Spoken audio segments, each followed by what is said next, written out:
Good morning class. Good morning, good morning. जय हिंद।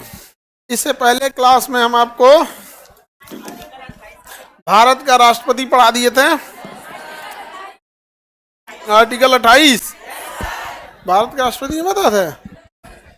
चलो अब हम देखते हैं आगे। रेडी हैं आप लोग? नहीं रेडी हैं?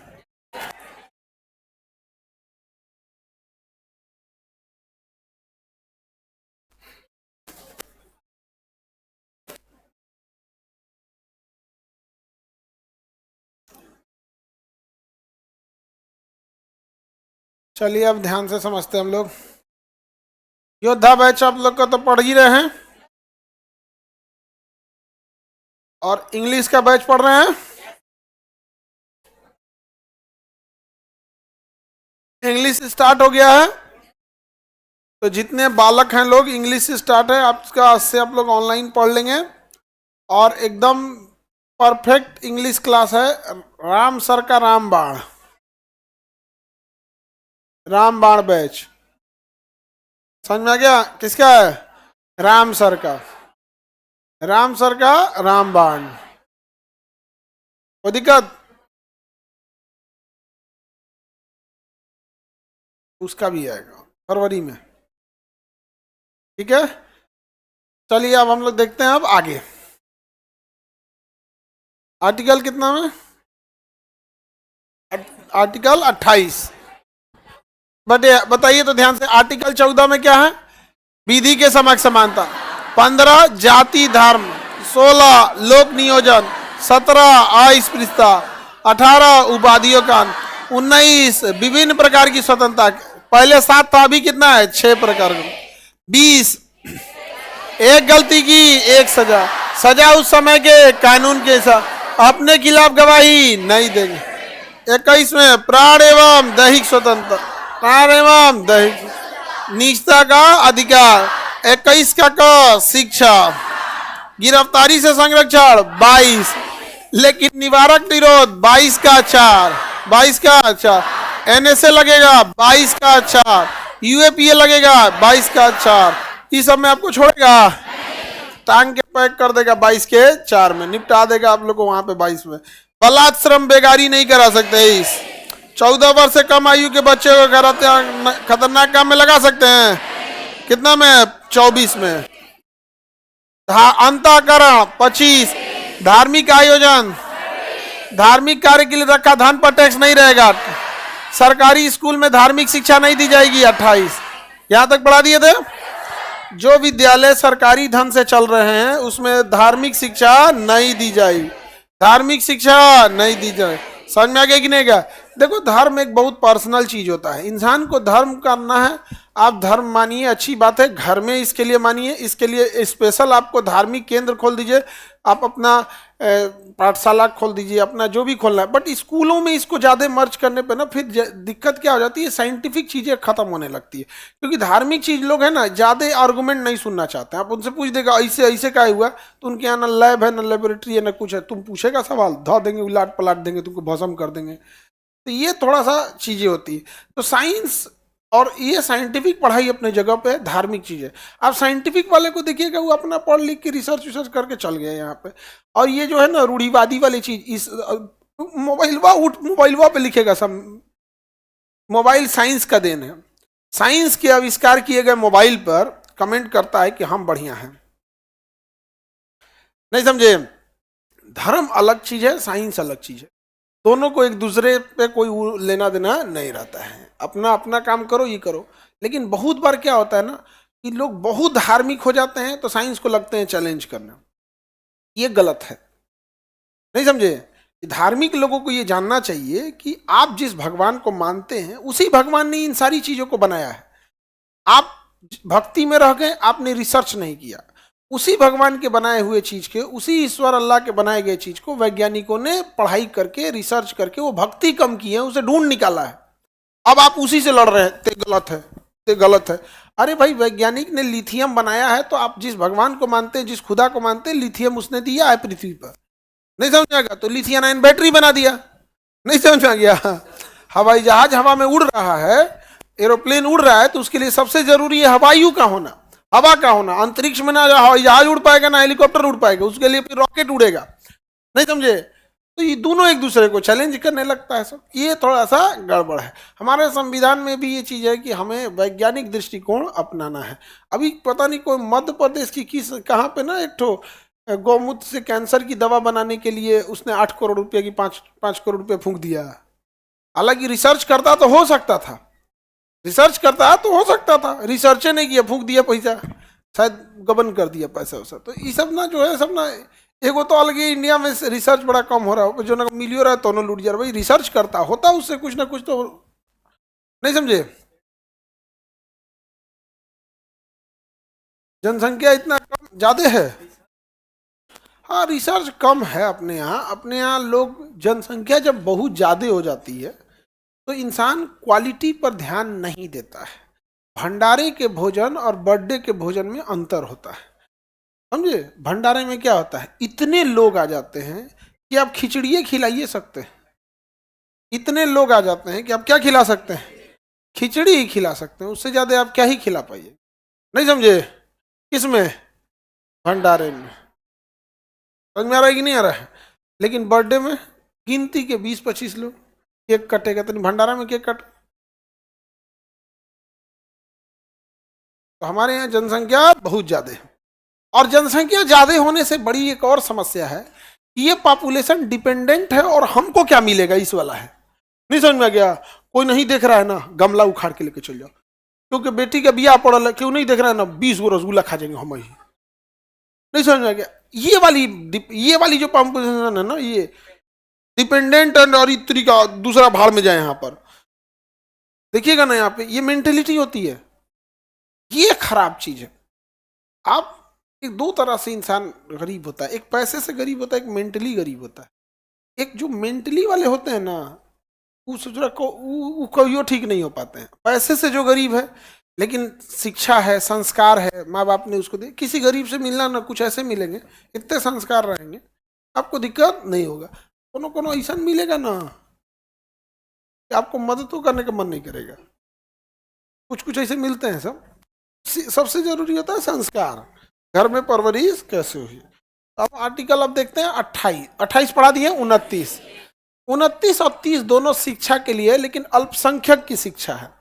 अगर कोई माइनॉरिटी है, अल्पसंख्यक, अल्प मतलब कम, संख्यक मतलब संख्या, जिसकी संख्या कम है। अल्पसंख्यक मतलब क्या होता है, माइनॉरिटी। क्या होता है, माइनॉरिटी। माइनॉरिटी मतलब जिसकी संख्या 10% से कम है। किसी भी माइनॉरिटी को किसी इंस्टीट्यूट में आप एडमिशन लेने से नहीं रोक सकते, इस आधार पर कि उसका लैंग्वेज अलग है, उसका पहनावा अलग है, आप उसे एडमिशन लेने से नहीं रोक सकते। तो किसी अल्पसंख्यक को किसी भी शैक्षणिक संस्थान, शैक्षणिक संस्था मतलब, शैक्षणिक संस्था मतलब क्या होता है, संस्थान में प्रवेश से आप नहीं रोक सकते हैं, प्रवेश से रोक नहीं सकते हैं। आप वो किसी भी धर्म का है, किसी भी व्यक्ति का, कैसा भी, अगर वो अल्पसंख्यक है तो आप उसको नहीं रोक सकते। जैसे यहाँ पर बहुत कम संख्या में सिख हैं लोग, एक ठो है सरदार जी, आज नहीं है, हाँ घर गया है। एक सरदार जी यहाँ ऑफलाइन में थे, बाकी ऑनलाइन में होंगे, उन्हें कोई रोक सकता है नहीं। अब आप कहिएगा कि नहीं भैया तुम ये पगड़ी क्यों बांधे, भैया उनका पग है, उनका शान है। प्रथम विश्व युद्ध लड़ा उसी पगड़ी पे, द्वितीय विश्व युद्ध लड़े उसी पगड़ी पे। जिस लोग जहाँ हेलमेट पहन के, जिन गोली चलती, गोली के आगे नहीं जानते तो पगड़ी पहन के गए थे, तो उनका वो है, आप उन्हें नहीं रोक सकते। समझ में कि नहीं आ गया? शैक्षिक कौन सा आर्टिकल, आर्टिकल 29, आप कोई भी नहीं रोक सकते। अगर कोई क्रिश्चियन है, अपने क्रिश्चियन वेशभूषा में आए तो रोक सकते हैं, नहीं रोक सकते। समझ में आ रहा है कि नहीं आ रहा है? ये चीजें नहीं रोक सकते। किसमें है, आर्टिकल 29 में किसी को भी नहीं रोक सकते। लेकिन अगर उस अल्पसंख्यक को, अगर बहुसंख्यकों के बीच में पढ़ने में दिक्कत हो रहा है, या वह अल्पसंख्यक यह देख रहा है कि हम अपने लिए एक अलग से संस्था खोलना चाहें, तो कोई भी अल्पसंख्यक, कोई भी अल्पसंख्यक अपनी संस्था खोल सकता है। क्या खोल सकता है? संस्थान खोल सकता है, खोल सकता है। सरकार उसको भी क्या देगी? वेतन देगी। क्या देगी? वेतन देगी, अगर वह मान्यता प्राप्त है तो। समझ में आ गया? जैसे अगर मान के चलिए किसी को यूनिवर्सिटी में संस्कृत पढ़ने में दिक्कत, संस्कृत पढ़ना चाहता है तो क्या यूनिवर्सिटी उसे रोक देगी? अरबी पढ़ना चाहता है तो क्या यूनिवर्सिटी उसे रोकेगी? नहीं, बल्कि यूनिवर्सिटी उसे उर्दू और अरबी दोनों की पढ़ाई उपलब्ध कराएगी, संस्कृत की पढ़ाई उपलब्ध कराएगी।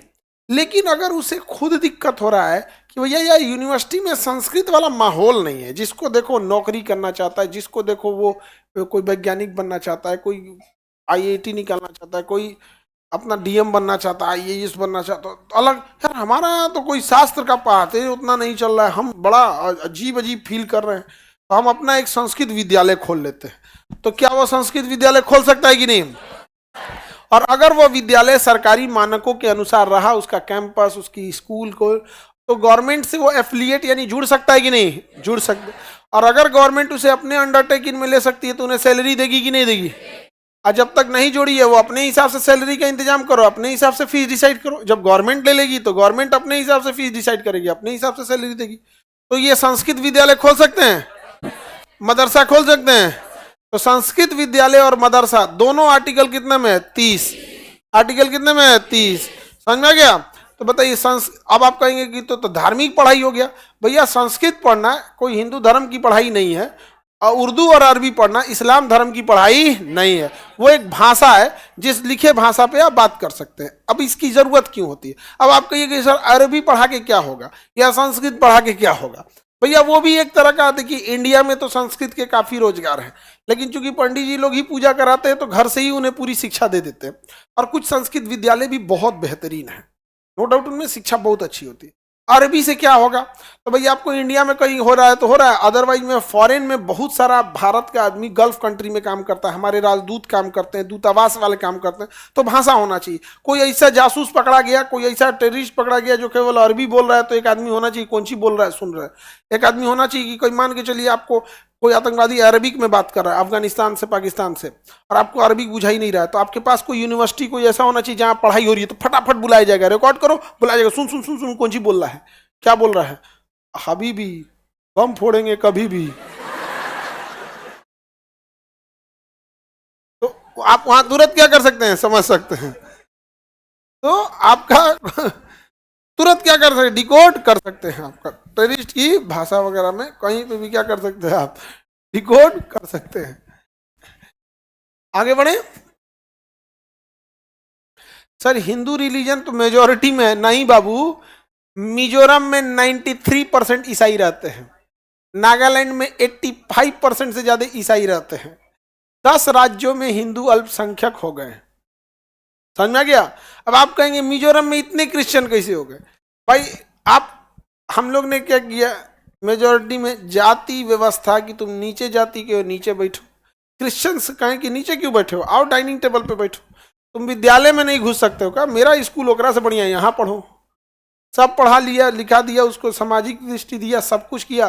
अब उसने देखा कि भैया इन्हीं को क्यों नहीं अपना लेते, उसने अपना लिया। जब अपना लिए तो तुम छाती पीटोगे। दुर्कारा कौन था? हाँ, हम काहे लिए करेंगे जी? हमारे यहाँ किसी के साथ भेदभाव नहीं होता है। हमारे यहाँ कहीं कोई भेदभाव नहीं होता। हमारे यहाँ जो देर अकड़ेगा ओकरे बाहर कर देते हैं हम। हमारे यहाँ अकड़ने वालों को नहीं है। यहाँ बस एक ही है कि आप बदतमीजी नहीं कीजिए, आप यहाँ चलेंगे। बाकी यहाँ पे कोई भेदभाव नहीं। आप अमीर हैं, गरीब हैं, किसी जाति के हैं, कोई अंतर नहीं रहता है यहाँ पे। नहीं तो कई को देखते हैं, हम आपको क्या बताएं कि तो मतलब आज से 10-15 साल पहले की बात है कि कई आदमी मिठाई खाने से पहले कोई वो देखता था तो कौन है, किसी के हाथ से खाना खाने से पहले ये भी पूछता था कि कौन है। एक कोई कोई स्कूल था जिसमें एक विद्यार्थी छोटी जाति का था, वो मटका से पानी पी लिया था, उसको टीचर ने इतना मारा था कि मर गया था वो। और ये पूरा न्यूज बना था। अब किस स्टेट की बात है हमको एकदम एग्जैक्ट डिस्ट्रिक्ट याद नहीं है, और मर गया था बच्चा, क्लास 5 या 6 का बच्चा था। और टीचर मारा था उसको, नहीं समझे। और वो गरीबी सबसे पहले क्या होता है, हिम्मत तोड़ देती है। बेचारा कुछ नहीं कर पाया, उस टीचर का कुछ नहीं कर पाया, नहीं समझे। हम लोग को तो ऐसा होता तो हम लोग ऐसा हाल करते कि जूलॉजी में वो अलग से चैप्टर पढ़ाया जाता कि क्या किया था उसके साथ ही आदमी, नहीं समझ में आ गया। वो अलग एक चैप्टर जुड़ता कि इसके साथ ही क्या कर दिया यहाँ पे। हम किसी के साथ कुछ कभी जाति धर्म के आधार पर भेदभाव ने कभी नहीं किया। हम जाति धर्म से ऊपर वाला चीज के हम लोग। हम संविधान के आर्टिकल 25 का भरपूर इस्तेमाल करते हैं। आर्टिकल 25 हमें सभी धर्मों को अपनाने की आजादी देता है, नहीं समझा गया। सभी धर्मों को हम सबको मानते हैं। हमारा सारे भगवान लोग से बहुत अच्छा जमता है। ईश्वर अल्लाह सबसे, ईसा मसीह सबसे एकदम। यहाँ पर हम जब छोटे थे स्कूल में पढ़ते थे तो बैप्टिज्मा होता था। बैप्टिज्मा मतलब क्या, ईसाई लोग जब ईसाई धर्म अपनाते हैं, एक तालाब रहता है, उसमें पानी रहता है, उसमें पानी पवित्र कर, उसमें ऐसे बैप्टिज्मा करते हैं। हम लोग देखे, लोग अगले दिन आके हम लोग भी कर दिए चुपके से कर दिए थे हम लोग यहाँ पे। ईसा मसीह कर उनके 3-4 गो थे, और उसमें जो लीड कर रहा था हम ही लोग के साथ वो पंडित जी था, मतलब साथ में था, हम लोग के पढ़ाई करता था सब। जब भी कुछ हरि कीर्तन कहीं होगा तो 1 घंटा हम लोग बैठ के हरे राम हरे कृष्णा हरे राम। अरे भाई कुछ प्रसादी उरसादी मिल जाता था, लड्डू मिल जाता था, बहुत यही है यहाँ पे। आप किस परवरिश में जन्म लिए हो इसमें बहुत मायने रखता है, नहीं समझ में आ गया। शिवरात्रि के दिन हम लोग क्या करते थे, पंडित जी लोग के पीछे घूमना। अभी शिवरात्रि आ रहा है ना, तो उनके पीछे घूमते थे, जी महाराज जी, जी महाराज जी ने चलिए नहीं, उनका पूरा हेल्प करते थे। और जब सब हेल्प कर देते तो मंदिर के आगे जितना लोग पूजा पाठ के लिए प्रसाद और साथ लगा, सब में एक एक ठो कुछ दे देता था। तो कोई जलेबी दिया, कोई रसगुल्ला दिया, कोई समोसा दिया, कोई कुछ दिया। हाँ एकदम एकदम। उन लोग को ये लगता था कि नहीं बिकता रहता है, मेला लगता है ना, पता नहीं यहाँ मेला लगता है कि नहीं। गांव में मंदिर में एक प्रसाद तो लगेगा ही लगेगा, एगो मेला लगेगा वो अलग। यहाँ शहर में ये सब नहीं लगता है, शहर का जिंदगी है कोनो, गांव में लगता है। हम लोग के साथ वही सब लोग दे देते थे, लोग यहाँ पे लीजिए, हम लोग भी आराम से हम लोग लेके आते थे उनके लिए, वो भी दे देते थे, लो लो खा लो, तू लोग बड़ा मेहनत कर लो, तू पूरा। तो इसमें आर्टिकल 25 हम लोग को क्या देता है, सब धर्म को अपनाने। तो आप लोग भी किसका इस्तेमाल कीजिए, आर्टिकल सब धर्म का क्या कीजिए, भरपूर इस्तेमाल कीजिए। सारे धर्मों से अच्छा संबंध बना के रखिए।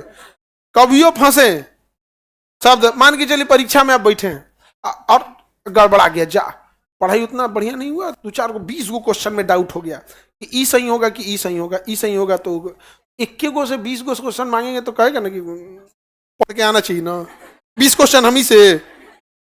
प्रभु 2 क्वेश्चन, प्रभु 2 क्वेश्चन, सबको लगेगा थोड़े थोड़े मांगा है।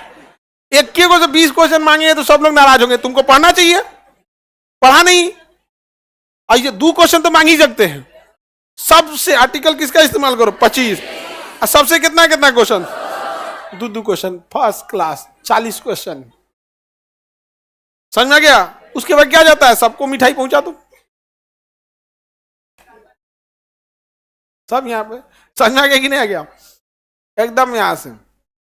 हाँ हम अजमेर जाते हैं, फिर उसके बाद थोड़ा दूर पे पुष्कर है, ब्रह्मा जी हैं, तो इधर से वहां जाते हैं, इधर से उधर चल जाते हैं, दोनों जगह, नहीं समझे। सब किसका भरपूर इस्तेमाल, बची। सबसे अच्छा संपर्क बना के रखो और किसी को नीचा मत दिखाओ, गलत बात है ये सब चीज, समझे। आप कुछ नहीं जानते हैं, क्या पता कि आप जिसे बुरा भला कह रहे हैं उसे भी आप ही के बनाए हुए ईश्वर अल्लाह भगवान ने बनाया हो। और जिस समय ये पता चलेगा बहुत खराब लगेगा आपको। जैसे एक छोटी सी संस्था चलती है कोचिंग में, आप देखिए कि दूसरे हॉल में बीपीएससी का बैच है, किसी में यूपीएससी का बैच है, किसी में पुलिस का बैच है, किसी में फाउंडेशन का बैच। कैसा लगेगा, सब बैच एक दूसरे को गरियाए कि तू खराब है, तू खराब है, तू खराब। बाद में हम सबनी को पीटेंगे, मारेंगे, तुमने को दूध जहां पर सब अपने हैं। ओ सर सब अपने हैं, हाँ। ऐसा अगर किसी दिन हुआ फिर बहुत गड़बड़ हो जाएगा कि नहीं हो जाएगा, नहीं समझ में आ गया। इसलिए सबसे संपर्क बना के रखना है, यहाँ पर सब बराबर एकदम सब संपर्क बना के रखना है। देखिए भैया हम कॉमर्स वाले हैं, तुम आर्ट्स वाले हो, तुम बीएससी वाले हो, तुम बीटेक वाले हो, तुम एमबीबीएस वाले हो, सब अपने अपने जगह सही, सब ग्रेजुएट बनेंगे इसी तरह, सब एकदम बढ़िया से, समझे। आगे बढ़े। अल्पसंख्यक समझ में आ गया। अल्पसंख्यक उसे कहते हैं जिसकी संख्या 10% से कम हो। भारत में सबसे बड़ी अल्पसंख्यक जो है मुस्लिम, मेजोर अल्पसंख्यकों में सबसे बड़ी अल्पसंख्यक मुस्लिम है, और सबसे छोटी अल्पसंख्यक पारसी है लोग। कौन है लोग? पारसी। रतन टाटा क्या थे? पारसी।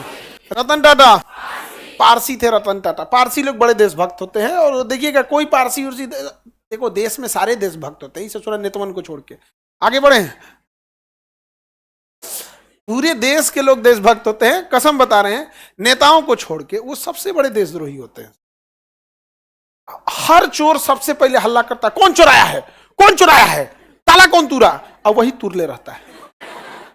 वैसे ही देश को डुबाया कौन? नेता सब। जितना बड़ा चोर उतना ज्यादा हल्ला, तुम गड़बड़ है, तुम गड़बड़ है, यहाँ पे तूने ये गड़बड़ है, ये सबको छोड़ो, अपने हिसाब से रहो। समझ में आ गया कि नहीं? तो पारसी लोग सब देशभक्त होते हैं, जिसमें आप सबसे बड़ा नाम सुने होंगे रतन टाटा साहब का, और आप सुने होंगे सैम हारमूजी, प्रेम जी, जमशेद जी, मानेक शाह, जिन पे मूवी बनी थी मानेक शाह, पारसी थे वो क्या थे? पारसी। इंदिरा गांधी के हस्बैंड भी बहुत सुलझे हुए इंसान थे, फिरोज गांधी, वो पारसी थे। उनको बदनाम करने के लिए उनको घोषित कर दिया फिरोज खान। कहा फिरोज खान बोलो इसको, फिरोज खान, और फिरोज खान बोल के मुगल घोषित कर दिया उसको। बेचारा वो पारसी था यार। पारसी लोग बहुत अच्छे होते। उन्होंने कभी देखे, इतनी छोटी कम्युनिटी है पारसियों की, इतने ज्यादा मतलब बिजनेसमैन होते हैं, बहुत देश को टैक्स देता है। एक फैमिली देखो, रतन टाटा फैमिली देश का अभिन्न हिस्सा है, इतना रोजगार दिया, लेकिन बेचारा फिरोज गांधी को फिरोज खान घोषित कर दिया उसको, और को मुगल घोषित कर दिया, केवल इसलिए कि गरिया सके अच्छा से। नहीं समझा गया? आप पारसी को गरियाएंगे, लोग कहेंगे पगला गया है रे, काय बोल रहा है उसको, तो उसको कहोगे रुको, इसको फिरोज गांधी से फिरोज खान कहते हैं, फिर इसको मुगल घोषित करेंगे, फिर गरियाएंगे। ऐसा नहीं था, वो सुलझे हुए इंसान थे, बहुत नॉर्मल। समझ में आ गया कि नहीं आ गया? और ज्यादा दिन जीवित भी नहीं रहे थे फिरोज गांधी। समझ में आ गया कि नहीं आ गया? आगे बढ़े। पारसी फैमिली, और कोई पारसी फैमिली बताइए सर। अरे भाई बहुत सारे पारसी फैमिली लोग हैं। दादा भाई नौरोजी पारसी धर्म के थे।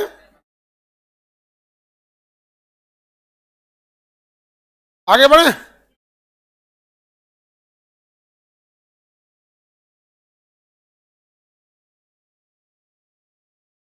आगे बढ़े, चलिए अब ध्यान से देखते हैं।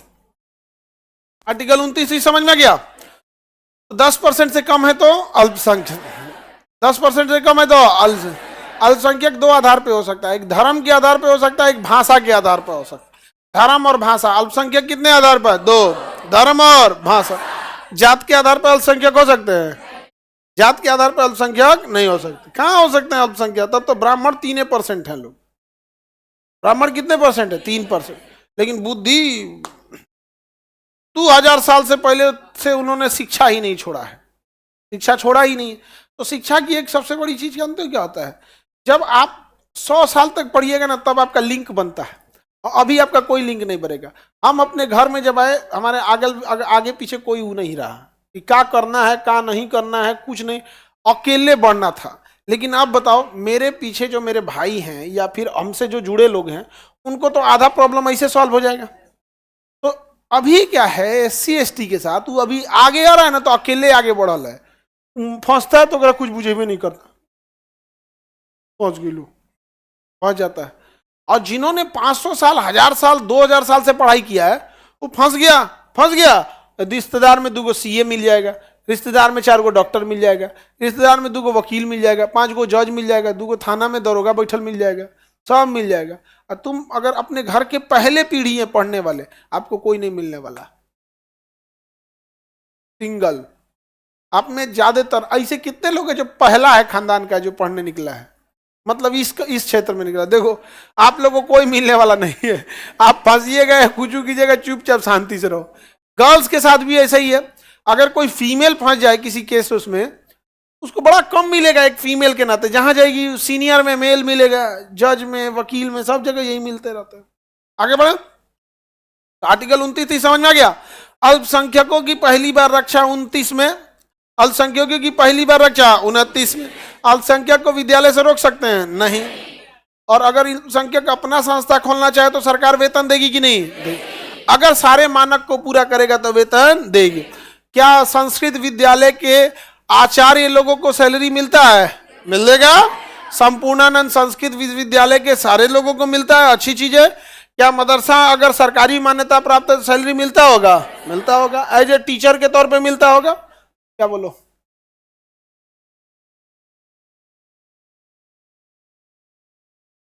उत्तराखंड गवर्नमेंट क्या कर रही है? अब जिसको बंद करना है बंद कर सकते हो, तो इसमें लिखा हुआ है, बैठ जाइए। इनका कहना है कि कई गवर्नमेंट स्कूल और मदरसे बंद कर रहे हैं। आपको मदरसा की चिंता है? मदरसा में तो वैसे नहीं नहीं, हम बस छोटा मदरसा बंद हो रहा है। कितने सरकारी स्कूल बंद हो गए सरकार के हिसाब से? अब डाटा दिखाइएगा। लगभग लगभग हमको लगता है 15 से 20 हजार के आसपास, 15 से 20 हजार के आसपास सरकारी स्कूल पूरी इंडिया से बंद किए गए। समझे? तो कुछ चीजें होती हैं जो गवर्नमेंट चाहती है इस मामले को हाईलाइट किया जाए, और मामला किसी काम का रहता नहीं है। जैसे आप देखिएगा, मामला था आपका CANRC का, कुछ खास मामला नहीं था, लेकिन मीडिया ने उसे जानबूझ के हाईलाइट किया, तो इसका राजनीतिक लाभ हो सकता है। अब जैसे हम लोग के चुनाव आयुक्त हैं ज्ञानेश भाई, ज्ञानेश भाई, अब ज्ञानेश भाई के पास, भारत का इकलौता आदमी ज्ञानेश भाई है जिसके पास पता है कि कौन बांग्लादेशी है, बंगाल में कौन कौन बांग्लादेशी है। और ज्ञानेश भाई लगभग लाखों बांग्लादेशियों का वोटर आईडी काट दिया, लेकिन ज्ञानेश भाई उसका डेटा पब्लिक नहीं कर रहा है। अगर ज्ञानेश भाई उन बांग्लादेशियों का डेटा पब्लिक कर दे, हम लोग लुंगी सहित फेंक देंगे। लोग कहां फेंक देंगे? नेपाल, बांग्लादेश, नेपालो फेंक सकते हैं लोग, तो भारत से फेंक देंगे लोग। लेकिन ज्ञानेश भाई उसको बचा रहा है, वो पब्लिक ही नहीं कर रहा है। जैसे मान के चलिए ज्ञानेश भाई बोला कि हमने 20 लाख बांग्लादेशियों का डेटा काट दिया, तो भाई 20 लाख का बताओ, पारा पारी बताओ, ताकि फेंक देंगे लोग। मैंने 5 लाख का बताओ, 5 लाख को फेंक देंगे लोग, अरब सागर में फेंक देंगे ले जाके, बगले में बंगाल की खाड़ी दहवा देंगे। तो कुछ मामले ऐसे होते हैं जिसे मीडिया में जिंदा रखा जाता है। तो कुछ चीजें जानबूझ के कम पढ़े लिखे लोग और गरीब लोगों को उलझाने के लिए यही सब मुद्दे होते हैं, समझे? तो कुछ मीडिया ट्रायल हो जाता। 25-30 हजार सरकारी स्कूल बंद हो गए। हाँ, गवर्नमेंट का है, गवर्नमेंट कभी भी बंद कर सकती है। समझा गया कि नहीं आ गया? और थोड़ा देखिए, एक चीज तो मुसलमानों ने लोकतंत्र में एक ऐसा बड़ा ब्लंडर किया जिसका खामियाजा मुसलमानों को बड़ा लंबा भुगतना पड़ेगा। लोकतंत्र की एक विशेषता होती है कि आपने किसे वोट नहीं दिया ये पता नहीं चलना चाहिए। ये लोकतंत्र की सबसे बड़ा ताकत है आपकी, आप किसको वोट दिए हैं ये भी नहीं पता चलना चाहिए। अगर ये पता चल भी गया, उतना खतरनाक नहीं है जितना खतरनाक ये है कि कुछ वजह ये इंसान इसको वोट नहीं देगा। और ये गलती मुसलमानों से बहुत बेहतरीन ढंग से हुई है, समझा गया? क्योंकि मुसलमानों में एक चीज देखिएगा, जो मुसलमानों का लीडर होता है वो एजुकेशनल लीडर नहीं मिलेगा आपको, धार्मिक लीडर मिलेगा। तो धार्मिक व्यक्ति केवल धार्मिक दृष्टि से सोचने लगता है, स्ट्रेटेजिक दृष्टि से नहीं सोचता है। मुसलमानों ने एक अनजाने में बहुत भीषण गलती किया है। वो पता है कि मुसलमान किसको वोट नहीं देगा, और अगर वो पावर में आया तो इनको चोट देगा। नहीं समझ आ गया? तो गलती तो इनकी भी है। आप किसे वोट दे रहे हो, मत दे रहे हो, मत बताओ यार किसको दे रहे हो, जाके वोट दबा के चलाओ, वोट दे के चलाओ, क्योंकि आपको घेरने के लिए कहता है। समझ में आ रहा है कि नहीं आ रहा? अभी हमारा जहां से हम वोट देते हैं, ये एरिया से, पटना में जहां से हम, ये कुम्हरार एरिया है, कुम्हरार का एरिया है।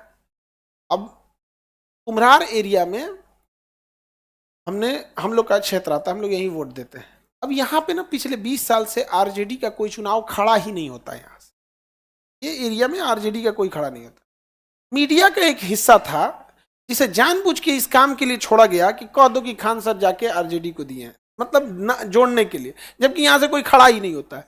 हम कह रहे चोर कहीं का, कम से कम तुम दिमाग लगा के करो, यहाँ खड़े नहीं हुआ है, कहे न्यूज खत्म करो खत्म करो खत्म करो, गड़बड़ा गया, नहीं खत्म कर यार, खत्म कर यार। हम कहे कि तू समझ रहा, हमको अंगूठा छाप समझा, हमको नहीं समझे भाई। जो खड़ा ही नहीं हुआ उसको वोट दिला दिया। देखो आप किसी को वोट दो, आप आरजेडी को दो, बीजेपी, कांग्रेस, किसी को दो, वोट आपको देना है, ये आपका अपना अधिकार है, किसी कहने पे या नहीं कहने पे। लेकिन हम आपको क्या बता रहे हैं, आप उसको समझो। ये वोटिंग एक ऐसी चीज होती है जिससे आपको वन साइडेड दिखाया जाता है, समझ में आया कि नहीं गया? जबकि हमारे यहां से वो खड़ा ही नहीं होता है कुमरार से। भाई अगर खड़ा हो और आप कहो तो किसी को डाउट भी होगा कि हाँ खड़ा हुआ है, वोट डाल दिया होगा, कौन ठीक है यार। फिर हम उसी के मालिक को बोले, चैनल के मालिक को, अरे यार तनी पढ़ लिया करो। क्या समझो कि जिसे फिरोज गांधी को फिरोज खान कर दिया, हमको भी कर देगा? नहीं समझे? हाँ, अरे कुछ बना देंगे, थोड़े हो जाएगा। तो आप समझे? तो आज जो मुसलमान लोगों को भुगतना पड़ रहा है, उसके कहीं ना कहीं इन लोगों ने जो राजनीतिक गलतियां किया हैं उसी की सजा भुगत रहे। आप समझ, इस चीज को एक्सेप्ट करते हैं ना? बाकी मुसलमान में एक चीज ये है कि आप थोड़े से धार्मिक हैं तो ही एक्सेप्टेंस भी ज्यादा है, नहीं समझे? अगर धार्मिक, जैसे मान के चलिए थोड़ा पहनावा ओढ़ावा उसी टाइप का है, टोपी उपी है, ये है, तो एक्सेप्टेंस इजी हो जाता है। नॉर्मल एपीजे अब्दुल कलाम की तरह रहेंगे तो एक्सेप्टेंस उतना इजी नहीं होता है, ये उनमें थोड़ी सी है। और आप अगर बोल दीजिएगा, बड़ी तेज गुस्सा हो जाते हैं कि तुम कौन ची है, पहले तुम ही को उठा के पूछे गया, तो भाई आप खामियाजा भुगतिएगा आप, नहीं समझे? उन्होंने कभी किसी डॉक्टर, किसी इंजीनियर, किसी बड़े ओहदे वाले को आगे ही नहीं आने दिया, तुम पीछे ही रहो। और ये किया था वारेन हेस्टिंगस ने। वारेन हेस्टिंगस ने कहा था, क्योंकि यूरोप में पूरे मुसलमान सब हावी हो गए थे, तो वारेन हेस्टिंगस ने जिस तरह से यूरोप से भगाया ना, उसने कहा कि मुसलमानों का लीडर केवल धार्मिक व्यक्ति को रखो, तो इनिशिएटिव उसको पीछे करा दो। कहा पीछे कैसे होगा? तो कहा इन्हीं लोग से कहो कि उन को कोई कोनो काम का है, सो दुनियावी तालीम कोनो काम का है, हटो तुम लोग फिजिक्स केमिस्ट्री बाढ़ में जाओ, यहाँ रखो, यहाँ पढ़ो, हम पारा। जैसे पहले ही शुरू होता है स ल म र ज क, हम कोई पढ़ा है इसमें?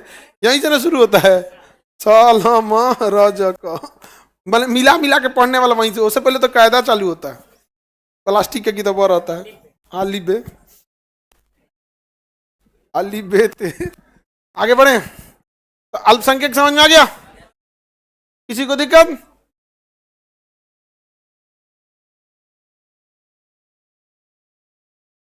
29-30 समझ में आ गया? 31 आप सबको पढ़ा है, संपत्ति का अधिकार था। कौन सा अधिकार था? संपत्ति का, संपत्ति का अधिकार, संपत्ति का अधिकार। संपत्ति के अधिकार को समाप्त कर दिया गया और इसे भेज दिया गया 300 के कम में। अब आप बताइए, सुप्रीम कोर्ट तभी बचाएगा जब आप 12 से 35 में आएंगे, तब सुप्रीम कोर्ट कब बचाएगा? 12 से 35 में आएंगे तब। लेकिन इसको उठा के, ये 12 से 35 के बीच में आता था क्योंकि 31 नंबर पे था, उठा के कहां भेज दिया? आप बताइए, अगर हमारी संपत्ति कोई पब्लिक छीनेगा तो पुलिस बचाएगी, कोर्ट भी बचाएगा, लेकिन हमारी संपत्ति अगर गवर्नमेंट छीन ले तो कोई बचाएगा? हाँ, सुप्रीम कोर्ट इतना जरूर करेगा कि उचित मुआवजा दीजिए। इसके लिए भूमि अधिग्रहण विधेयक पास है, आपकी जमीन के सरकारी रेट का 4 गुना पैसा गवर्नमेंट आपको देगी। हालांकि लोग बाजार में जो जमीन बेचते हैं सरकारी रेट के 2 गुने या 3 गुने पे। जैसे कोई जमीन की कीमत अगर 10 लाख है, सरकारी कीमत है, तो 10 लाख का पेपर बनवाएगा, जबकि बेचने रहेगा उसे 20 या 25 लाख में। तो अमूमन सरकारी रेट का लोग बेचते हैं 2 से 3 गुना रेट पर, और सरकार देती है 4 गुना। यानी अगर आपकी जमीन का सरकारी रेट है 10 लाख, आप बाजार में बेचने जाएंगे तो 25 लाख या 30 लाख में बिकेगा, तो सरकार उसको देगी 40 लाख। इसमें खराबी क्या है? खराबी यह है कि पहले आपको मकान और जमीन खाली करने पड़ेगी, उसके बाद पैसा देगा। ये गड़बड़ है, समझ आ गया कि नहीं आ गया? किसी को दिक्कत? तो संपत्ति का अधिकार अभी मूल अधिकार है। हाँ sir, I have an international problem, please help, please contact to S Jaishankar, he is external minister. ओकरा इंटरनेशनल प्रॉब्लम है, कौन सी कोई लेगा इंटरनेशनल प्रॉब्लम?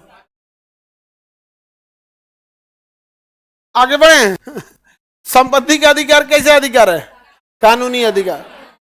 अब हम लोग का संपत्ति, अगर सरकार चाहे हम लोग की संपत्ति लेना तो ले सकती है, हाँ ले सकती है। मान के चलिए हमारा ही कोचिंग है, अगर कोई पब्लिक आए लेने के लिए ले लेगा, ये धसा देंगे हम।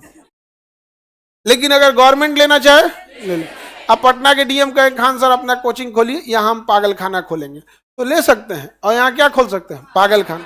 वैसे भी सरकार के बस का यही चीज है, स्कूल तो बढ़िया नहीं चला सकती, इस बात का तो गारंटी है, चैलेंज करते हैं पूरा, सारा संसाधन है आप लोग के पास, आप स्कूल नहीं चला सकते हैं। समझ में आ गया कि नहीं आ गया? बोलना नहीं चाहिए, लेकिन अब हम हार्ड भाषा नहीं बोलना चाहिए, लेकिन हम हार्ड भाषा बोल देंगे तो लहर जाएगा यहाँ पर। सरकारी कर्मचारियों के बस की बात नहीं है स्कूल चला लेना, समझ में आ गया? और वो चला भी लेते हैं ना। अच्छा, एक वो सरकारी आदमी से हम बोले थे तो गुस्सा गया, क्या बात करते हैं, आईआईटी चल रहा है ना। हम कहे सुनिए, आईआईटी इसलिए चल रहा है कि हमारे जैसे हजारों कोचिंग हैं, कुछ कोटा में, कुछ कानपुर में, कहीं कहीं है, वो क्रीम बच्चों को पढ़ा लिखा के इस काबिल बनाते हैं कि वहां पहुंच जाते हैं। आप अपने आईआईटी को बस इतना कीजिए कि बिना एंट्रेंस के आईआईटी में, अपने यहाँ सरकारी स्कूल से जो 12th पास हुआ है उसको आईआईटी में भेज के देखिए, ना डुबा दे तो आप कहिएगा। तो तुरंत घुस आ गए अधिकारी सब, हम पे बहुत गुस्सा रहता है सब, कर्म जो कामचोर है सब, और जो काम करने वाले हैं यंग हैं, ये बहुत बहुत सही रहते हैं। कहते हैं सही सही धो रहे हैं सर स्कूल में, एकदम धोइए, कुछ सुनबे नहीं करता है हम लोग का, हम लोग तो डिपार्टमेंट में कुछ बोल ही नहीं सकते, नहीं समझे? सरकार के बस का पढ़ाई नहीं है ये, आज नहीं तो कल सरकार को समझ में आएगा। सरकार गई थी हवाई जहाज उड़ाने, टाटा का हवाई जहाज उड़ा, आ गए, बेच के जाना पड़ा कि नहीं जाना पड़ा? बेच के जाना पड़ा ना। वैसे ही गवर्नमेंट के बस का नहीं है पढ़ाई कराना, ये जाएंगे एक दिन। बिहार सरकार होटल चला रही थी, होटल 3 दिन पुरान दाल दिया के रख दिया सब, सरकार होटल खोली थी, बाद में होटल बेचना पड़ा गवर्नमेंट को, नहीं समझे? तो अभी बेच दिया, कोई पनास खरीदा, कोई ये लोग खरीदे, लोग वो लोग खरीद लिया, गवर्नमेंट को पैसा भी दिया, भाड़ा भी देगा, अब बढ़िया से चलाएगा। अब पता चला ब्याह का फंक्शन है और सरकारी कर्मचारी सब ऑर्गेनाइज करा रहा है, मान के कोई सरकारी मैरिज हॉल है, कहाँ है भाई खाना? आज था क्या बारात? खाना नहीं बना है तो बारात आज था, बारात इलाहाबाद पूछेगा, बारात आज था। तो संपत्ति आज अगर सरकार चाहे तो हमारे कोचिंग की जगह क्या खोल सकती है? पागल खाना या भैंस का तबेला खोल सकती है। समझ में आ गया कि नहीं आ गया? वैसे तो पशुओं के लिए तो है, पशुओं में दिक्कत नहीं है, आप समझ आ गया? सर समझ में आ गया? अब आप एक मन में एक सवाल आएगा कि सर हम 19 के 6 में भी पढ़े थे संपत्ति और 31 में भी पढ़ लिए संपत्ति, ये दू को संपत्ति है, ऐसा काहे है? हाँ, अच्छा, दोनों को हटाया गया 44वां संविधान संशोधन द्वारा, दोनों को, 19 के 6 को, 31 को, दोनों को हटा दिया। देखिए संपत्ति 2 टाइप की होती है, एक आपने जो खरीदी संपत्ति है वो 19 के 6, एक जो आपके खानदानी संपत्ति है, दादा परदादा से मिलते आया है, दोनों है। तो संपत्ति कितने टाइप की? खरीदी हुई संपत्ति और खानदानी संपत्ति। अगर आपकी संपत्ति खरीदी हुई है, मान के चलिए आपने जमीन खरीदा 5 बीघा, ये आपके पिताजी जमीन खरीदे, दादाजी से नहीं मिला है, पिताजी ने खरीदा है। अब पिताजी की इच्छा, आप अपने बच्चों में बराबर बांटेंगे कि एक को देंगे कि कम को देंगे, ज्यादा को देंगे, और उनकी इच्छा है। लेकिन अगर पिताजी को जमीन दादाजी से मिली है तो बच्चों में बराबर जाएगा, क्योंकि आपने मेहनत नहीं किया था, बच्चों मेहनत नहीं करेगा। समझ में आ गया? तो खानदानी जमीन में बेटा बेटी दोनों का बराबर अधिकार है। समझ में आ गया? बेटी का भी अधिकार है, 2005 के बाद रूल हो गया। हालांकि पहले यह नियम केवल मुसलमानों में था, तो जब समान सिविल संहिता आएगी तो कुछ मुसलमानों और कुछ हिंदू के नियमों को एक साथ बनाया जाएगा। जैसे हिंदू धर्म से लिया जाएगा कि तलाक, आसानी से तलाक नहीं दे सकते हैं, थोड़ा प्रोसेस क्या होगा? टफ होगा। तलाक आसानी से नहीं दे सकते हैं, थोड़ा प्रोसेस क्या होगा? टफ होगा। इस्लाम धर्म से ले लिया गया कि संपत्ति में बेटियों का भी अधिकार होगा, तो दोनों को क्या कर दिया गया? मर्ज कर दिया गया यहाँ पर। तो अब बताइए, अगर आपके पिताजी कोई जमीन खरीदे हैं तो जरूरी है कि आपको दे देंगे? उनका मन दान दे देंगे, उनका मन क्या कर सकते हैं? दान दे सकते हैं, उनका मन क्या कर सकते हैं? दान दे सकते हैं। समझ में आ गया कि नहीं आ गया? किसी को दिक्कत? और अगर खानदानी है तो हाँ,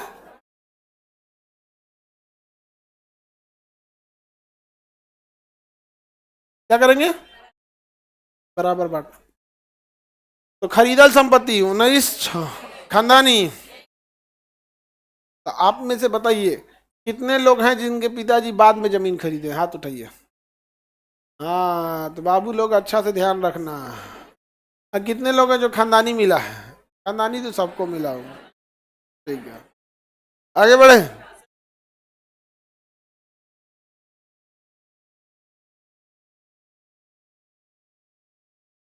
मतलब महिला सबको नहीं देता है हिस्सा।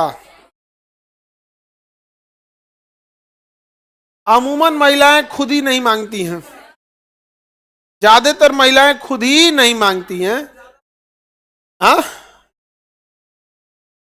अरे नहीं, वसूलने का क्या है, तुम्हारी भी तो बहन ही है, कौन सा वसूल लेगी। अगर आपने शादी ब्याह में खर्चा कर दिया तो कौन सा पड़ोसी के घर की शादी थी, आपकी भी तो बहन थी, आपका रिस्पॉन्सिबिलिटी नहीं था। बदले में वो भी कहती कि भैया तुमने इतनी जिम्मेदारी नहीं है, घर द्वार में तुम्हारा ही हो गया। समझा क्या। लड़की लोग तुम लोग जैसे ब्याह शादी होगा 1 आध साल बाद लिख देना जमीनों में, नहीं ना कि फसैले रहेगी दे, अगर नैहर आए नाश्ता बढ़िया नहीं मिला तो हम मांग देंगे। गांव में बुआ लोग बोलती है क्या। अच्छा, बुआ लोग मजाक में बोलती है कि सीरियस सीरियस बोलती है। अरे बाप रे बाप। नहीं, हम लोग हम हाँ, पता नहीं यहाँ पे। हम लोग की बुआ आई थी लोग, तो कही कि पहले मिठाई लिया सन, मजाक में कि पहले मिठाई खाई लोग, उसके बाद लिख दी। हम लोग अपनी मम्मी को ले गए, मौसी सब लोग को ले जाके सबको लिख दे, चलिए लोग ये सब लिख उख दिए बिना मतलब के, क्योंकि पेपर वर्क जिंदा रहता है, क्या जरूरत है ये सब रखने की, खत्म करिए लोग। जैसे रूल आया था ना तुरंत, तो मामा कह रहे थे लोग ये बूढ़ापा आ गया, हम लोग के मामा मम्मी अब लोग तो एज हो गया होगा, अब कौन चीज लिखना, नहीं लेकिन लिख दो, क्या जरूरत है ये सब की। वो पेपर नहीं मरता है, कोई कुछ बोल सकता है, समझ में आ गया कि नहीं। तो तुम मांगने के लिए सोच रहा है ननिहाल में। देखो ये कह रहा है सर बेटा ले सकता है कि नहीं, ये अपने मामा के यहाँ लेगा यहाँ पे। फिर मामा बनेगा कंस मामा। हाँ।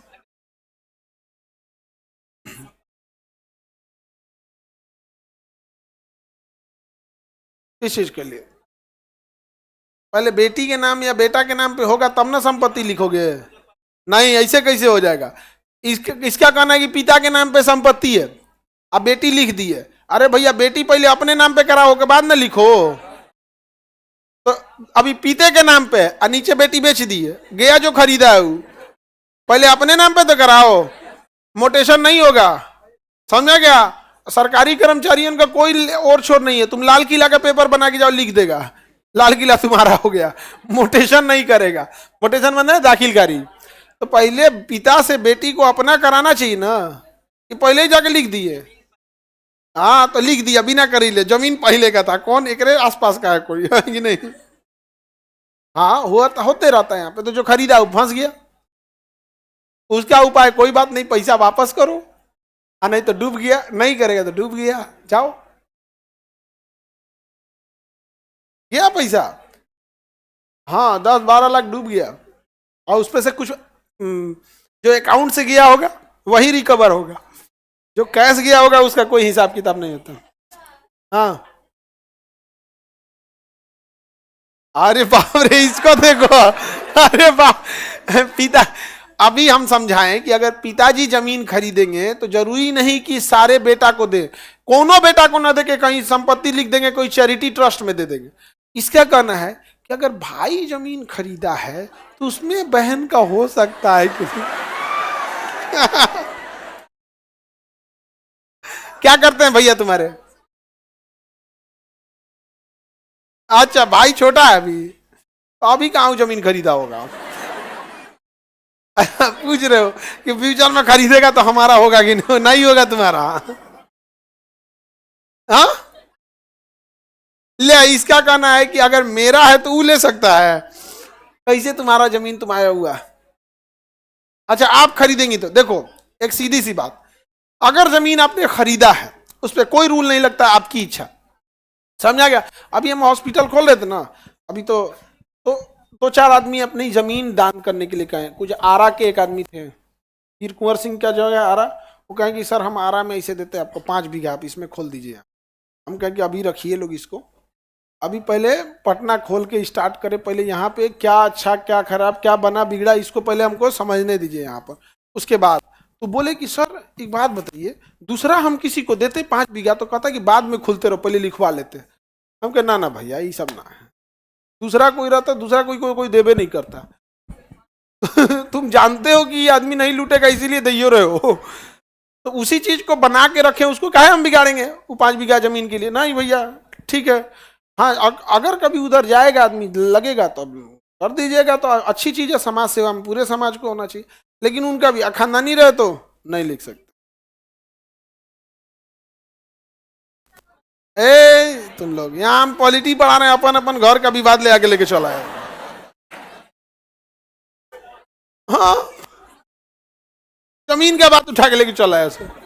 हम बार बार समझा रहे हैं, सुनो ध्यान से, पहले एक बार में समझ जाओ। अगर जमीन खरीदा हुआ है, भूल जाओ कि उसमें किसी का अधिकार है। खरीदने वाले की इच्छा है वो अपने बेटा को दे, बेटी को दे, बराबर बांटे, पड़ोसी को दे दे, भाई को दे, बेच के फूंक के दारू पी जाए उसका मन, दान दे दे उससे मतलब। समझ में आ गया कि नहीं आ गया? अगर जमीन खरीदा हुआ है तो उसका मन है देगा या नहीं देगा। अब दूसरा कंडीशन पे आओ। अगर जमीन दादाजी से मिली है पिताजी को, यानी खानदानी जमीन है, खानदानी जमीन है, तो जब तक जिसके पास है उसे बेचने का अधिकार वो केकरो बेच सकता है। अरे बेच दिया तो बचबे नहीं किया आपके पास, उसके बेच दिया। और अगर नहीं बेच रहा है तो सारे बेटा बेटी का हक होता है। लेकिन इसका मतलब ये नहीं कि बेटा बेटी बेच दे, पहले बेटा बेटी बंटवारा करके अपने नाम पे लिखवा ले, उसके बाद हो सकता है, अदरवाइज में इसे नहीं हो सकता। जैसे इसके यहाँ का केस है कि पिताजी अभी जिंदे हैं और जमीन लिखबो नहीं किया, बेटी को बेच के निकल गई, ये कैसे होगा? खरीदने वाला कैसे बौक था? जब भी जमीन खरीदेगा तो उसमें जरूरी होता है कि वंशावली देखना कि जिसके नाम पे जमीन है उसके कितने बाल बच्चे हैं, वंशावली देखना जरूरी है। और जब जमीन खरीदिएगा, और खास करके खानदानी जमीन अगर खानदानी है, तो वंशावली में जितने उसके बाल बच्चे हैं सबका है, तो सबसे साइन करवा लीजिएगा, मेरी उपस्थिति में दिया गया, हम सहमत हैं, हम सहमत। ना तो कौन उठ के कहेगा कि हम इनके 5वां पुत्र हैं, दत्तक पुत्र है, हमारा भी हिस्सा हुआ, कौन उठ के चलाएगा? क्या को फसल है 12 लाख रुपए जमीन देके? नहीं समझ में गया? कोई दिक्कत? तो दोनों तरह की संपत्ति सरकार आएगी तो क्या कर देगी? लेके चली जाए। कई बार सरकार जमीन लेती है ना तो आप फायदा में पड़ जाते हैं। जैसे एक गांव था, अभी रियलिस्टिक बात है ये, एक गांव था जहां से नदी गई थी। तो किसी किसी की जमीन जो होती है ना, गांव में देखिएगा ना, लोग एक ही एरिया में बस जाते हैं, एक टोला रहेगा और वहीं जाके एकदम पास पास पास पास सब बस जाएंगे, और नदिया तीरे तनिक कम में लोग रहेगा। और जिसका जमीन यहाँ है, खेती कर रहा है, ठीक खेती कर रहा है, इनकी जमीन की वैल्यू ज्यादा है। और जो नदी के किनारे जमीन है उसका कोनो वैल्यू नहीं, क्योंकि हमेशा नदियाँ कुछ कुछ काट देती, ना खेती हो पाता है, ना कुछ हो पाता है, ना ट्रैक्टर चल पाता है, ना कुछ। तो बहुत गरीब आदमी थे एक लोग, लेकिन उनका 8-10 बीघा जमीन था, सब नदिया किनारे था, बर्बाद हो रहा था, खेती उती भी अच्छा नहीं हो पाता। तब तक सरकार उधर से पुल पास कर दी, पुल, नदी का पुल।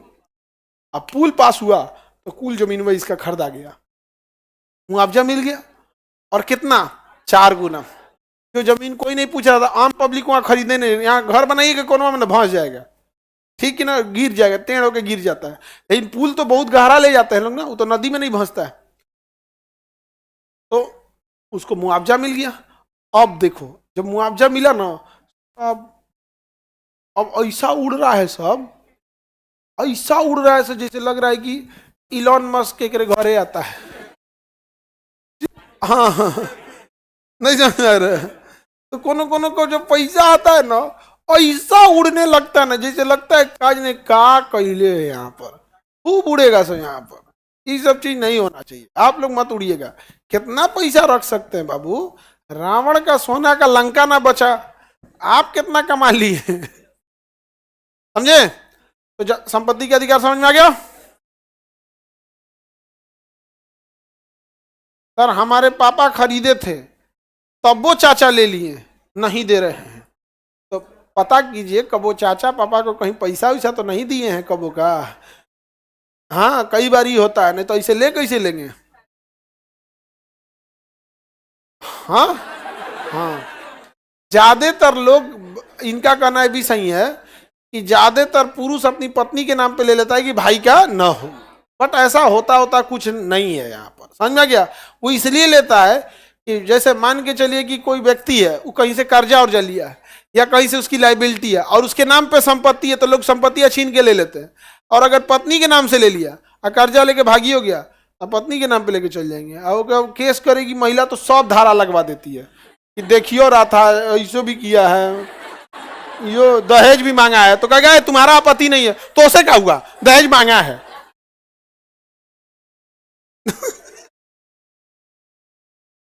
मार धार के केस में मान के चलिए आपका ही मार होगा ना, सब धारा लगवा दी, दहेज भी मांग रहा था। अब कहते रहे यार हम लड़ाई करने आए, हम पड़ोस वाले, हम काहे दहेज मांगेंगे ना, मांगा था दहेज मांगे, धारा लगवाएंगे हम, कुल धारा लगवाएंगे, दहेज मांगा था हमको। अब समझा समझा उसे कम से कम ई वाला कटवा लो कि कम से कम दहेज वाला नहीं। ये चीजें थोड़ी सी गड़बड़ है। बोलिए।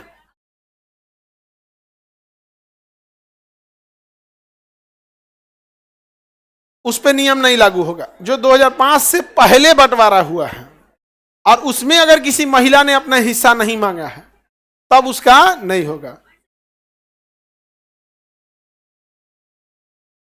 नहीं लगेगा। 2005 के पहले का है तो नहीं लिया लगेगा, सारा गया, फंस गया तुम्हारा पैसा। नहीं, 2005 के पहले है तब ये रूल नहीं लगे, क्योंकि सुप्रीम कोर्ट ने ये नियम कब दिया था, 2005 में। लेकिन अगर मुस्लिम है, मुस्लिम ये शुरू से था, लॉर्ड कॉर्नवालिस के समय था, तो मुस्लिम में, तो मुस्लिम में शुरू से था। लेकिन सोसाइटी क्या होती है समझिएगा, आज भी महिलाओं को ये अधिकार है कि वो संपत्ति में अपना हिस्सा ले सकती हैं, लेकिन सोसाइटी एक्सेप्टेंस नहीं है, तो कोई महिला अभी भी नहीं ले। 0.1% होगी कोई महिला ली भी होगी। आप समझ में आ गया कि नहीं आ गया? कहाँ कोई महिला लेती है, नहीं समझे? तुम्हारी बुआ बस धमकाती है, कोई ठीक नहीं है ले लेगी। हाँ, किसी किसी की बुआ बहुत चंट होती है सर, होती है सर ना।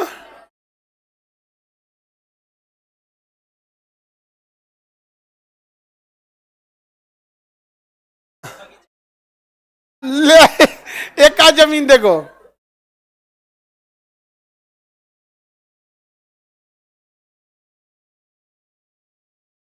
ये कौन है सर? मैं एक इजिप्ट की महिला लड़की से बात करता हूं। ये तो मिस्र के महिला को कहां से फंसा लिया रे तुम?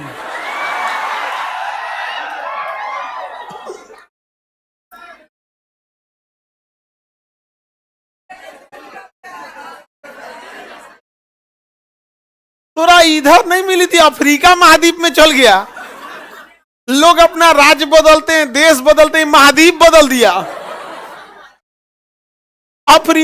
मिस्र अफ्रीका महाद्वीप में आता है, अब मिस्र में से खोज के ले ले।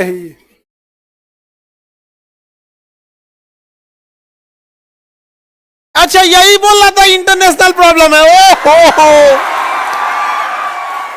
यही इंटरनेशनल प्रॉब्लम है।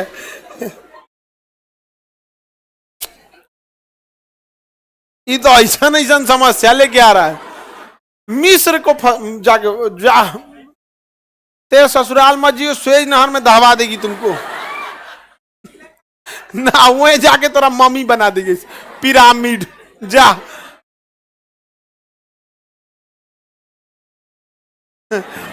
फिरौन यहाँ फिरौन तुम्हारा किला घसका दिया। ही तो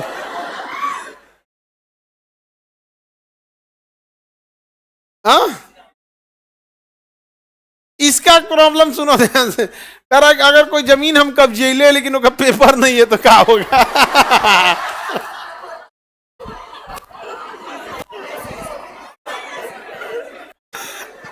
ऐसा जमीन को गैर मजरूआ कहते हैं। सरकारी जमीन होता है, आदमी धो के कब्जिया लेता है, नहीं समझा? हाँ, पहले से कब्जे ले आ रहा है। जैसे मान के चलिए गांव है, बगल में पोखरा है, तो पहले उसमें कूड़ा फेंकेगा, फिर गढ़ा डालेगा, तो मट्टी डालेगा, फिर भैंस के एगो नाद डालेगा, गाय रखेगा, धो के कब्जिया लिया पोखरा हमार।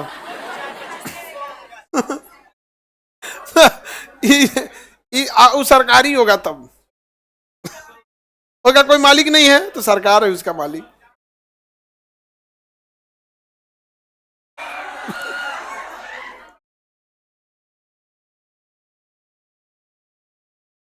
हल्ला नहीं करो, बाबू का क्वेश्चन बोलो।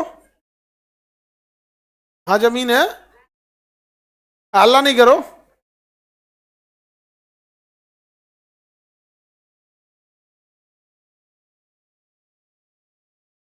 बाबू अभी सब कोर्ट कचहरी वाला मैटर है। ये कैसे हो गया, जमीन का रजिस्ट्री हो गया, नंबर गलत चढ़ा दिया, रजिस्ट्रिया के तुरंते बाद सुधरवा लेना चाहिए। हो जाता है तो उसको सुधरवा लो तुरंते। हाँ सुधरवा दो। अब उसका मामला गया कोर्ट में, अब दोनों वकील बतिया लेगा, दोनों वकील बतिया लेगा, भाई एगो गह की मिलल बा 10 साल लेकर दौड़ावल जी, बस काम खत्म। ए तुम लोग ये पॉलिटी का क्वेश्चन करके जमीन जायदाद का चलाया, बोलो हल्ला नहीं करो।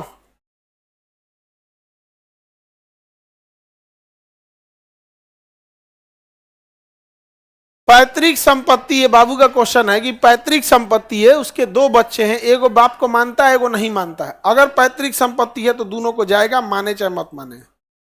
और अगर खरीदल है तो जिसको दे सकता है दे देगा, नहीं एगो को नहीं दे सकता, देगा दोनों को, क्योंकि पिताजी कमा के लिए थे का, दादाजी से लिए थे, क्या पता ही दादाजी को मानते थे कि नहीं मानते थे।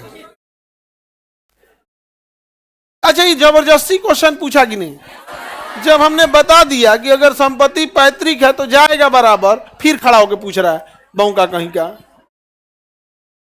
तोरा क्वेश्चन अगर बताया हुआ निकला तो तोरा और करिया कर देंगे हम। शांति से रहो लो, बोलो।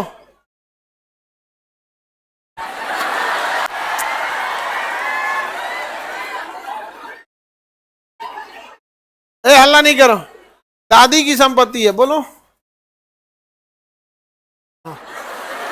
अब तोरा मार देंगे यहाँ पे, वो खानदानी हुआ कि नहीं हुआ,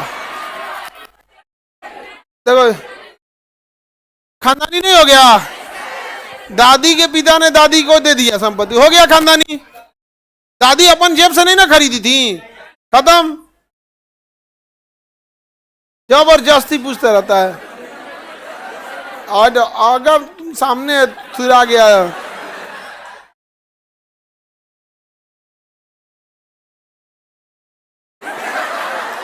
ले तो गया संपत्ति।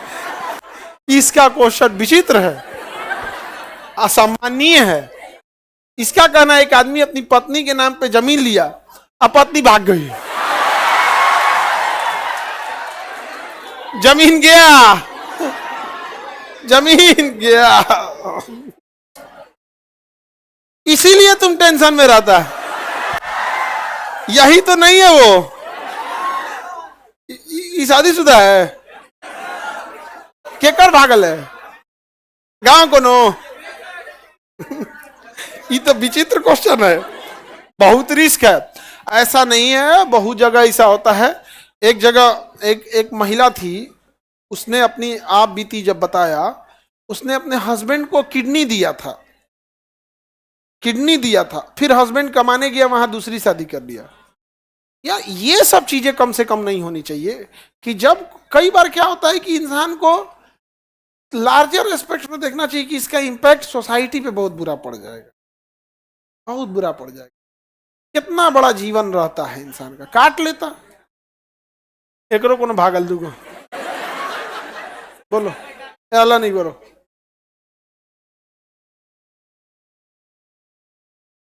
सरकार ले लेगी आपका, सरकारी जमीन हो जाए, पैसा देगी, लेकिन नहीं नहीं नहीं, वो तो आपको आपका जमीन है तो आपके पास प्रॉपर पेपर होगा, और फिर सरकार बिना पैसा दिए जमीन नहीं ले सकती है। इसका मतलब ये थोड़ी होगा आप जहां रह रहे हो आप ही का है। कई बार क्या होता है ना कि जहां आप रह रहे हैं, पता चला दादाजी कोनो दादाजी के समय से था, आपको पता नहीं है, पिताजी ले लिए, फिर ही लिए, वो सरकारी हो कैसे गया, सरकारी ये था वो। अब तुम इस सब के लिए वकील से बात करो, समझ में आ गया। हमको कहाँ आर्टिकल 19(6) पढ़ाना था और 31 पढ़ाना था, हमारा सब अपन अपन जमीन जायदाद का विवाद धक रख दिया था। ए भाई तुम भाई जमीन